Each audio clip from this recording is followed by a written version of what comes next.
Rothschilds also said tourism grew in Tucson by 12% last year, and that the expansion of Raytheon created 2,000 jobs, which pay an average $110,000 per year. But it wasn't all rosy. Rothschild acknowledged that there are some challenges ahead, mostly created by a plumpy orange goblin that likes to play golf.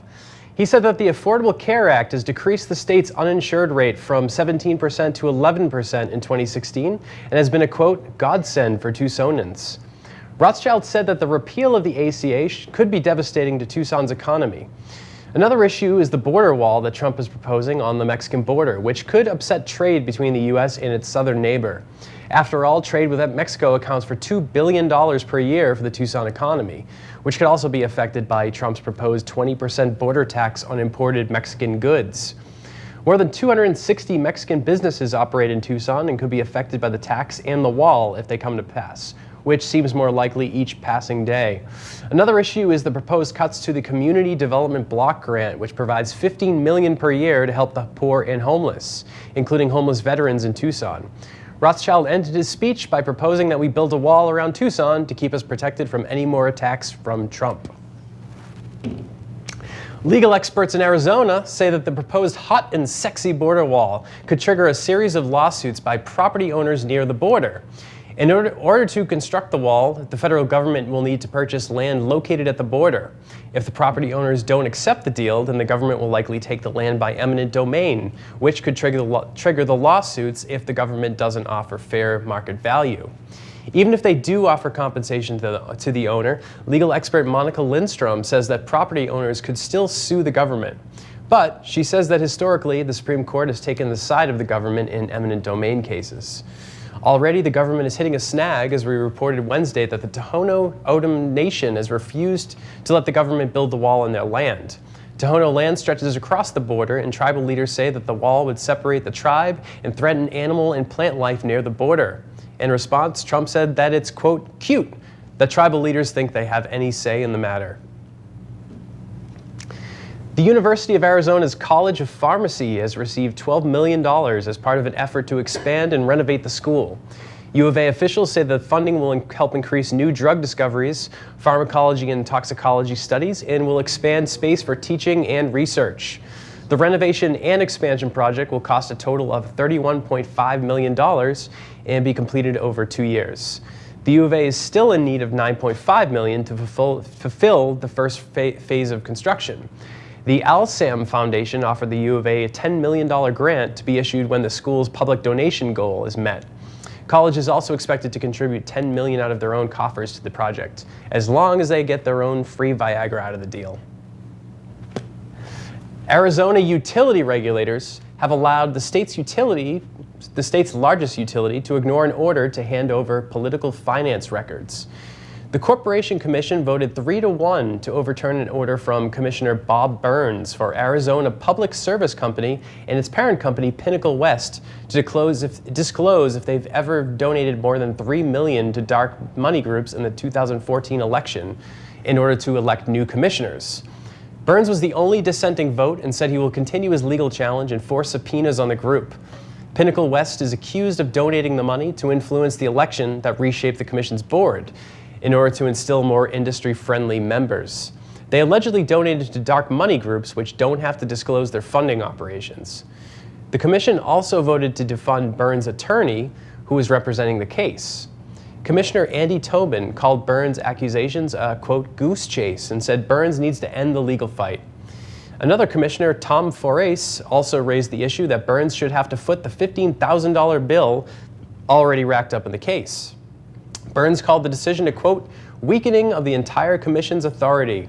Andy Tobin responded by waving a pile of $100 bills in Burns' face and said, does this look weak to you? And I wanted to take a moment here to talk to you about the program we're watching right now. Here at 5120, we're undertaking a new kind of citizen journalism. We're going to give you the news as we see it. And we want more people to speak up with us. We need writers, hosts, anchors, camera people, sound people, the whole gamut. The times require a new way of informing ourselves. So join us. Do it. Do it now. Email us at info@creativetucson.org to get involved. And if you think there's a story we're missing, a person we should interview, an upcoming event we should cover, or have any news tips for us, Again, shoot us an email at info@creativetucson.org. We're here for you, and we want to cover all stories from all points of view. So please don't be strangers. Now, in national and international news. A law recently introduced by a West Virginia senator would eliminate state mining regulations in the state. Union officials say that the law could set back decades of miner safety and put at risk the same people who overwhelmingly voted for Donald Trump and the new GOP leadership. Senate Bill 582 was introduced by Senator Randy Smith and would favor relatively lax federal standards over state standards when it comes to issues like mine ventilation, fire protection, and accident investigations. The law would also take away state investigators' ability to conduct inspections. Instead, it would force investigators to issue compliance visit notices instead of fines, citations, or criminal charges. West Virginia led the country in mining deaths last year with 4 deaths and has already seen 2 this year, according to the Department of Labor Mine Safety and Health Administration. But that might not be an issue because the bill also eliminates agencies such as the Coal Mine Health, Coal Mine Safety, and Technical Review Committees, among many others. Regulators would no longer have the ability to issue new rules, and the only power they would retain would be the ability to study and adopt policies on improvements to the health and safety of the state's miners. These policies would not, however, need to be implemented or enforced. Finally, the bill would reduce the amount of times that a mine inspector would need to make visits, going from 4 per year to 1. The United Mine Workers of America called the bill, quote, a flawed piece of legislation. The group's communication director, Phil Smith, said that it doesn't make sense to eliminate all of the safety and health regulations that have been established over the past 2 decades. Regardless, mining corporations cheered the law, then quickly fell into a 10-minute coughing fit. Optimist Trump revealed his budget proposal yesterday to a mix of cheers and jeers as he took a meat cleaver to many cherished government programs and agencies. We can't get into all of the cuts because we'd be here for 2 weeks, but we'll do our best. Before we get into it, it's worth mentioning that the president does not have the power to enforce the budget, and it serves more as a guide for future spending. But that doesn't make it much less worrying. While the proposal cuts like a well-sharpened machete, it still does little to impact the federal debt or the deficit, mainly because Trump proposed adding $54 billion per year for the military, which pretty much cancels out all of the cuts made. Some of the biggest cuts were seen in agencies hated by Republicans, such as the EPA, the IRS, the National Endowment for the Arts, which would be canceled out completely, along with the Corporation for Public Broadcasting, which funds PBS and NPR. Analysts have pointed out that these agencies have already seen major cuts over the past 2 decades and barely put a dent in federal spending anyway. The biggest contributors to federal spending are now Medicaid, Medicare, Social Security, and Defense, which were all left untouched. Another agency seeing a huge decrease in funding was the Labor Department, which Trump proposed cutting by $2.5 billion. Ironically, this would impact job training programs for the unemployed, the same people who lent their undying loyalty to Trump and whom our president says that he will save from having a job or having marketable skills. Trump claims the labor cuts were because he wanted to crack down on improper unemployment insurance payments, which he says will save every household $536 per year, a number that he seemingly made up since no economist has agreed with the claim. Funding for medical and science and climate change initiatives unsurprisingly took huge cuts from the notorious anti-science Trump. But a surprising cut was also aimed towards the Meals on Wheels program, which delivers meals to the handicapped and the elderly, many of whom are veterans. One notable omission in the budget was any increases in infrastructure spending, which was one of Trump's signature promises on the campaign trail. Trump had said that he wanted to invest $1 trillion to fix up our nation's bridges and roads, but didn't include any of this in the budget. According to White House Press Secretary Sean Spicer, the president did this on purpose because he plans to unveil separate legislation for infrastructure spending. Sure he will, Sean. Sure he will. It wasn't all cuts, however, as there were a few upsides to the proposal. Funding increases would go towards programs fighting opioid addiction and for removing lead-based paint. The budget also would create a new fund for public health emergencies, such as the Zika virus. The Intercept pointed out that many of the budget items were taken directly from the Heritage Foundation, a conservative think tank that reports on government spending and has become increasingly influential amongst the GOP. They pointed to several examples of recommendations made by Heritage that were part of the budget proposal, showing the amount of sway that Heritage now has in our government. Not so coincidentally, former Congressman and Tea Party figurehead Jim DeMint runs Heritage. As a congressman, DeMint was known for such important moves like accusing Obama of taxing Christmas trees to fund his war against Christmas and claiming that homosexuals and unmarried women should teach children. Now that his budget proposal contains billions of dollars of cuts to the education department, these groups probably won't want to teach children anyway, so it really worked out for old Minty. Good job. An FDA panel says the health risks of the opioid painkiller Opana outweigh the benefits, as the U.S. continues to be overrun by an epidemic of drug abuse. Opana has been linked to an HIV outbreak in Scott County, Indiana in 2015, which prompted then-Governor Mike Pence to implement a needle exchange program. Jerome Adams, Indiana's health commissioner, says there are now 215 cases of HIV in the area. In 2012, Opana was reformulated to make it harder to crush and use for snorting the drug. Instead of stopping the use of the drug, users now inject Opana, which carries higher risks of HIV and hepatitis and often leads to heroin abuse. Rather than use decreasing, Opana has become more popular than ever since it was reformulated, particularly in the Midwest, where Opana abuse is rampant. According to an FDA survey, the percentage of people who inject Opana rose from 17% to 38% after the drug was reformulated. While the company who makes Opana, Endo, said that the reformulation was for safety reasons, it was later revealed that the real reason was to block generic competition. If a drug changes its essential qualities, such as what happened to Opana, then it is considered a new drug and the wait for generic substitutes starts over. Because of the move, Endo saved themselves $135 million, which would have been lost to generic competition. The FDA Advisory Committee voted no, 18-8, in response to the question, do the benefits of reformulated Opana continue to outweigh its risks? The panel was made up of doctors, researchers, and academics, with several members of the panel suggesting that Opana should just be taken off the market completely. The 8 who voted yes said that taking Opana off the market would not put a dent in the country's opioid problem. While the vote is non-binding, it could potentially contribute to drug policy in the U.S., that is, if our president cared about that kind of stuff. Maybe Donald Trump has finally rubbed off on Mexico's government. A recent bill submitted by a close ally of Mexican President Enrique Peña Nieto would set back human rights in the country.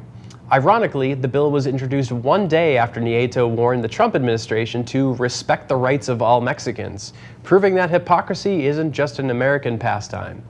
The law, which has been called a reform to the criminal code, would make, quote, adjustments to Mexico's new legal system, which was created using American aid. Critics say that the law allows the government to detain suspects for years before trial and allow police to use hearsay or secondary testimony in court. The law also allows evidence obtained through torture. So maybe the Mexican government is more American than we thought. The legislation runs counter to Nieto's claims of being a champion of human rights, which he's promoted through slick media campaigns and photo ops. He's bragged of how his country is becoming a rising nation that enshrines human rights, while ignoring the widening economic inequality and associated violence in Mexico. The UN has also made the claim that torture is, quote, generalized in the Mexican security services, and the organization says that the government covers up tens of thousands of disappearances in the country. So far, American officials have not spoken out against the legislation or the human rights abuses occurring in Mexico. This is likely due to the $300 million in U.S. aid spent to reform Mexico's legal system. As spring approaches, high school students and others find themselves applying for financial aid, but may be having some difficulty. To apply for financial aid, potential college students need to apply for FAFSA, which normally lets you link your IRS data to the application. But the IRS data retrieval tool is down, which is causing panic among prospective college students. The tax section of the FAFSA is the single biggest stumbling block to completing the application because students need to know their parents' tax information from the previous year. Normally, the IRS retrieval tool solves this problem by providing an easy way to track down the information. In 2015, the Obama administration agreed to make the tool widely available to students, and FAFSA completion rates increased by 74% this year. But as of last Thursday, the IRS tool was no longer working. The Department of Education released a statement saying that it was a precautionary step following concerns that identity thieves could potentially misuse information from the tool. If that sounds familiar, you're right. It's the same argument made for the discriminatory voter ID laws that are sweeping the country, which also negatively impact lower-income residents, especially those of color. According to the statement, the tool won't be up and running for a couple of weeks, closer to the deadline to complete the FAFSA. Sarah Jensen, a director of college access in Dallas, compares this to tax sites going down days before the deadline to file taxes. Carrie Warwick, director of policy at the National College Access Network, says that the tax problem can be a huge impediment for those students who don't come from stable two-parent households. Advocates have called on the Education Department to take steps to ease the application and verification burdens until the problem is fixed, but have still gotten no response. How's this for irony? Bald eagles are dying of lead poisoning in Oregon because of lead ammunition used by hunters in the state. At the Blue Mountain Wildlife Center, Director Lynn Tompkins says that 3 eagles have died this year due to lead poisoning, with the latest showing 622 micrograms of lead in its body. To put this into perspective, the children who drank lead-tainted water in Flint, Michigan had 5 to 10 micrograms in their system. Bald eagles have already had a brush with extinction until the government banned the chemical DDT in 1972, when they began increasing in numbers again. Now it appears as though lead is the new DDT. Biologist Glenn Stewart says that 10 to 15% of bald eagles now die in their first year because of lead poisoning. Before dying, the birds experience paralysis, blindness, brain damage, and organ failure, serving as a potent metaphor for our country's condition. Last week, nearly 30 doctors sent a letter to Ryan Zink, the new Interior Secretary appointed by Donald Trump. The letter urged Zink to reinstate a rule that banned lead ammunition, a rule that Zink revoked on his first day in office. The Obama administration made the rule on Obama's last day in office and would have banned the ammunition across 150 million acres of national wildlife refuges. Zink's reasoning was that it, quote, worries me to think about hunting and fishing becoming activities for the land-owning elite. Yes, what a problem indeed. Jonathan Evans, an attorney at the Center for Biological Diversity, said that we shouldn't be killing our national symbol because we're too lazy or too concerned with past types of ammunition to switch. In addition to bald eagles, 1 in 5 condors suffer lead poisoning so severe that they need treatment. Environmentalists say that switching to non-lead ammunition would solve the problem easily. Voluntary programs in Utah and Arizona have convinced 87% of hunters to abandon lead-based ammunition. If the eagle die-off continues, U.S. officials have proposed replacing our national symbol with the blobfish. Documents by U.S. law enforcement agencies show that a program to identify potential terrorists was used for surveillance against Muslim communities. For years, the American Muslim civil rights groups have claimed that the Obama administration's Countering Violent Extremism, or CVE program, was another name for mass surveillance for Muslims. The documents show that they were right to be paranoid. Originally, the FBI described the program as a way to, quote, strengthen our investigative intelligence gathering and collaborative abilities to be proactive in countering violent extremism. But a study by the Brennan Center for Justice, who received the documents, says that the program almost exclusively focused on Muslim communities. This is despite the fact that homegrown terrorism involves white and other non-Muslim citizens that have carried out mass shootings equally over the years. The Trump administration has said that they will continue to use the program, but will rebrand it under the name Countering Radical Islam or Countering Violent Jihad, depending on which name Fox News likes more. Faiza Patel, the author of the study, says that the program allowed law enforcement to collect information on Muslim American citizens who are not suspected of any crimes. The program was supposed to be a partnership between the community and the government, but community leaders say that it ended up functioning as an intelligence gathering and law enforcement effort. According to Patel, a third of the program's funding goes to law enforcement, who are not originally supposed to have a role in the program at all. He says that one of the documents actually prevents law enforcement from sharing information with either the community or the government. Patel also questioned the program's motives, as another FBI document says that many factors account for terroristic activities, and that radicalization is only one factor. It also cited bitterness from American attacks overseas, torture at Guantanamo Bay, human rights abuses, U.S. support for Israel, and most ironically, civil rights abuses. So even the FBI admitted that civil rights abuse leads to terrorism, yet they're trying to prevent terrorism by violating civil rights. Make sense to you? Me neither. A certain celestial object has astronomers puzzled. When first discovered in 2012, CFB-DSIR 21490403 was classified as a rogue planet.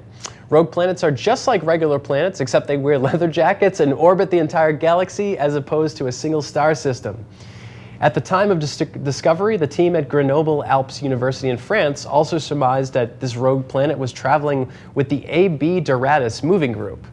Basically an interstellar biker game of planetary objects, all roughly 50 to 120 million years old, orbiting the galaxy together. Recent observations from NASA's Spitzer Space Telescope have revealed CFB-DSIR 21490403 is not part of the AB Doradus moving group. In fact, there are doubts about whether this object is even a planet at all. Brown dwarfs are close cousins to stars, but lack the mass to sustain hydrogen fusion reactions in their cores. Brown dwarfs are typically between 13 and 80 times the mass of Jupiter. Initial estimates put the mass of this particular object at 4 to 7 times that of Jupiter, but new observations are putting that into question as well.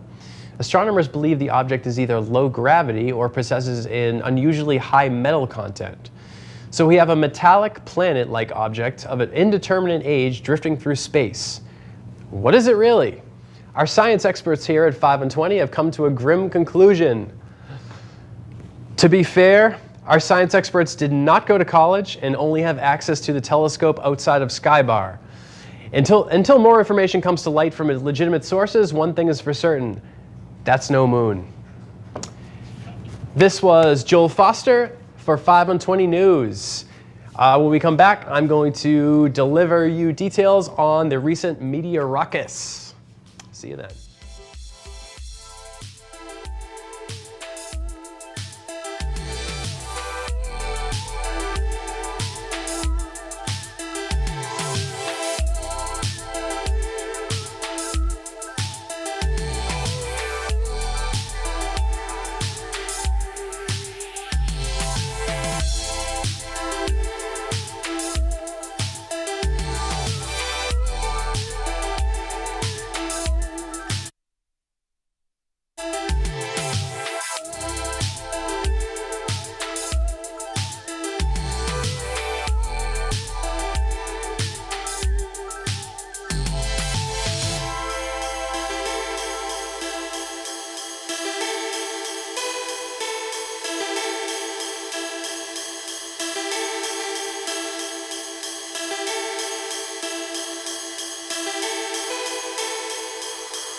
All right, and we're back.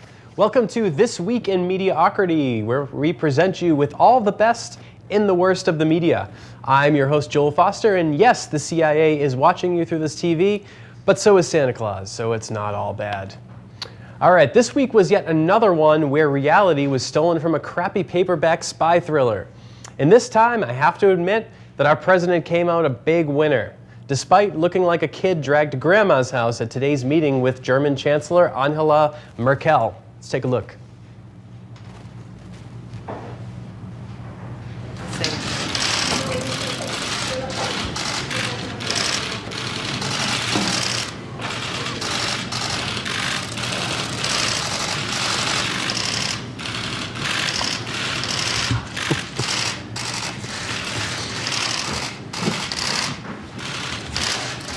Send a good picture back to Germany, please. Make sure. How did your talk go, Mr. President? Very good. Talk about NATO? Many things. Sehr gut, danke. Freundlicher Empfang, gute Gelegenheit, sich zu unterhalten. Anything to say to the British about intelligence? Handshake.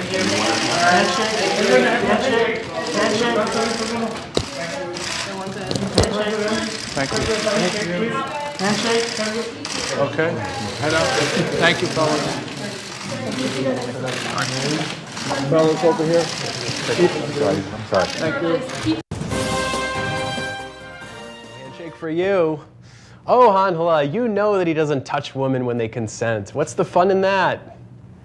But Trump had reason to smile in his bullfrog holding back vomit kind of way.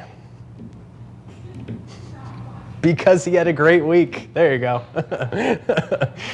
He continued to troll the media with allegations that Obama wiretapped his phone because, I don't know why. At this point, it just seems like he's bored. It began nearly 2 weeks ago on March 4th when Trump released this famous tweet. We can forgive the spelling error because it's Trump after all, but I'm still hung up on the sick in parentheses thing. It's almost like he thought Nixon and Watergate are two different people. But it makes sense for Trump to blame his failings as a president on Obama. He's accused Obama of faking his birth certificate, of creating ISIS. He's even accused him of killing Jesus. But the wiretap story ended up taking so many twists and turns that we start believing crazy things, and that's what Trump does best. So where did Trump get the idea that Obama is behind the tap with 2 Ps? Let's hear it explained to us by a guy in outer space who's still learning how to read.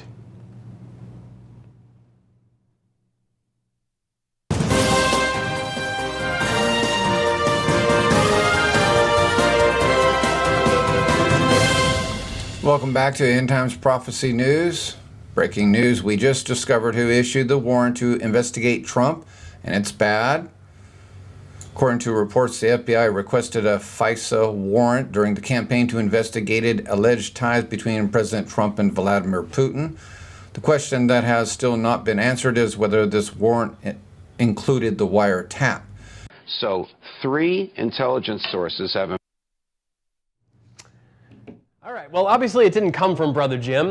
The wiretap story actually got on Trump's radar from radio show host and everyone's dad, Mark Levin. Levin made the accusations on his radio show, which was then written about by Breitbart's Joel Pollack, who I'm ashamed to share a name with, but who I'll admit is really good at selling those Breitbart hoodies.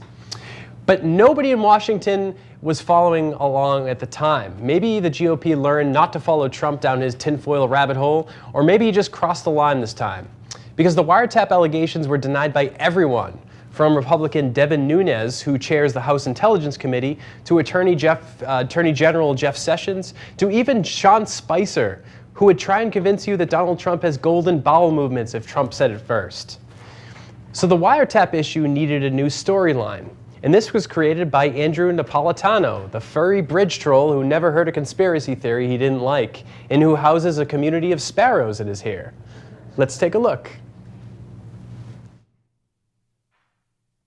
So 3 intelligence sources have informed Fox News that President Obama went outside the chain of command. He didn't use the NSA, he didn't use the CIA, he didn't use the FBI, and he didn't use the Department of Justice.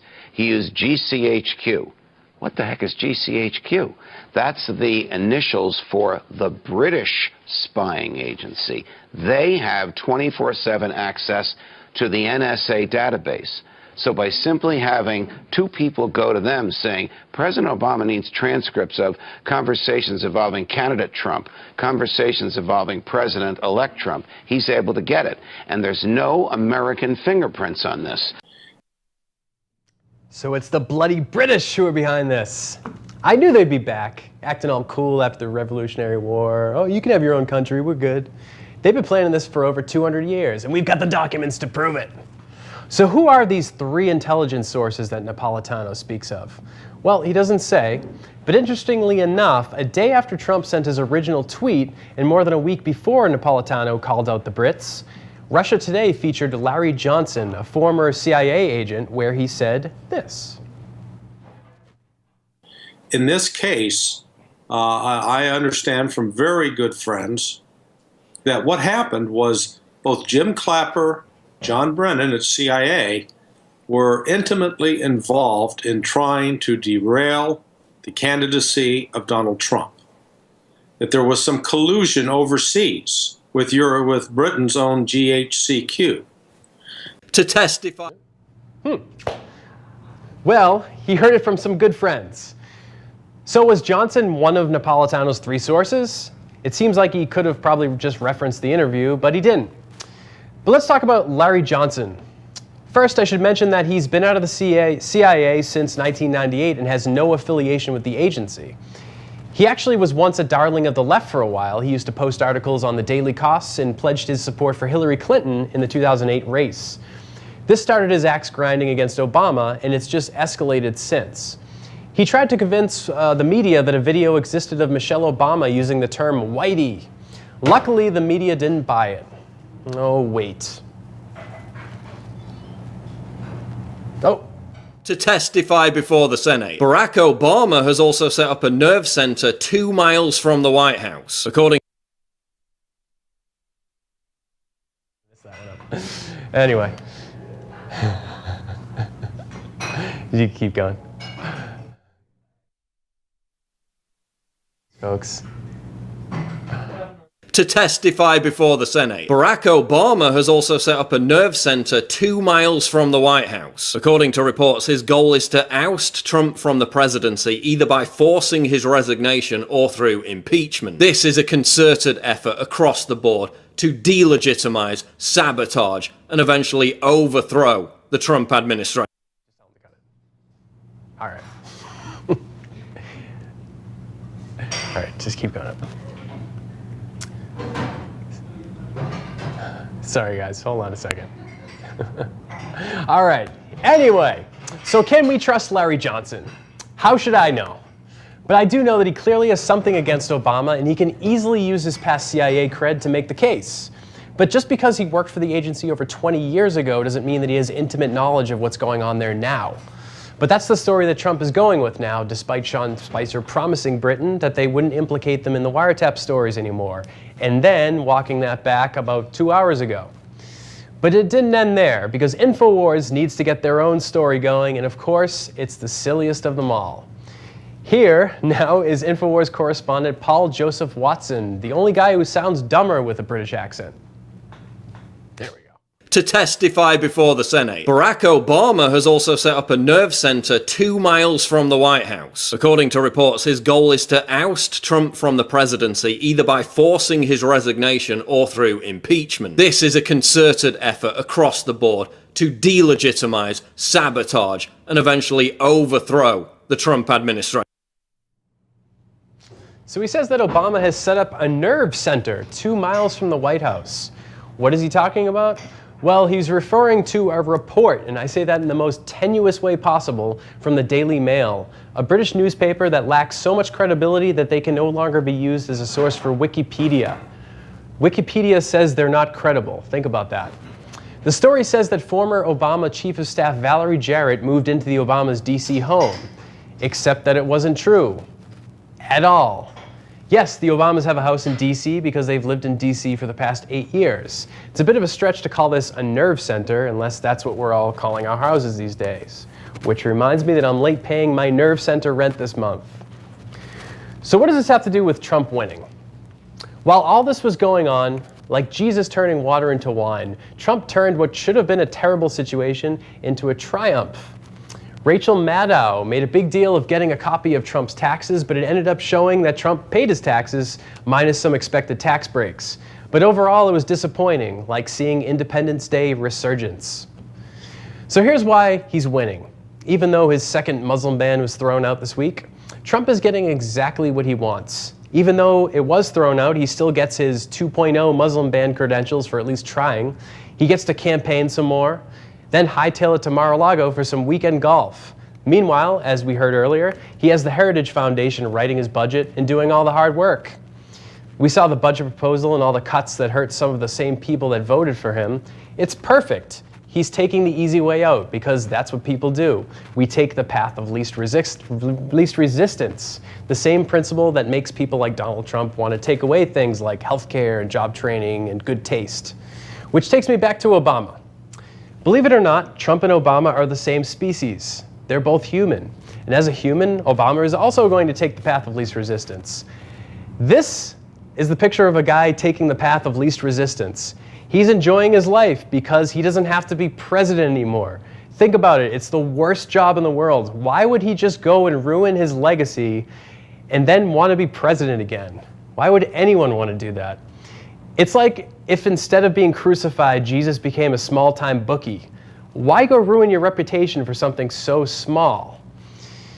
But I guess we'll have to see how this adventure turns out next week because Trump swears that he'll deliver evidence on Monday. Should be fun. That's all the time I have for today. This has been Department of Mediocrity, and I will see you next week. Have a great weekend. Thank you.